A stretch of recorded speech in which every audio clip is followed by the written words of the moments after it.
మొన్న రీసెంట్గా I think trailer లాంచ్కి Vizag వెళ్ళినప్పుడు అప్పట్లో లవ్ స్టోరీ గురించి వచ్చేవాడిని, ఇప్పుడు మాత్రం మీకోసం వస్తున్నానని చెప్పారు కదా. ఆ లవ్ స్టోరీ రన్ అవుతున్న టైం చేస్తారు రోజు అంతా, మీకు ఈ మధ్య మధ్య గ్యాప్లు ఇవి కూడా కనపడతాయి. ఒక కన్నేసి ఉంచుతాం మేము, అందరి మీద ఒక కన్నేసి ఉంచుతాం. కాదు అప్పుడు కూడా యువర్ పాపులర్ కదా, how did you manage your love story అని? I was just 1 film or 2 films. అంతేనా? Okay. And okay, but Ashtachamma super hit అయింది కాబట్టి వెల్ రికగ్నైజ్డ్.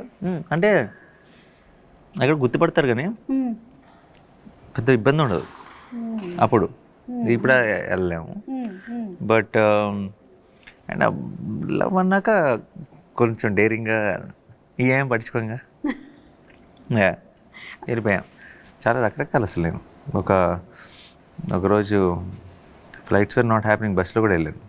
గుర్తుపడతారన్న భయం లేకుండా ఎలా మేనేజ్ చేద్దాం ఏంటి అని ఆలోచించకుండా క్యాబ్కి పెట్టేసుకొని చిన్న ఖర్చు కట్టుకొని వెళ్ళిపోవాలంతే, వస్తున్నాను మాట ఇచ్చా అని చెప్పి వెళ్ళిపోయాను.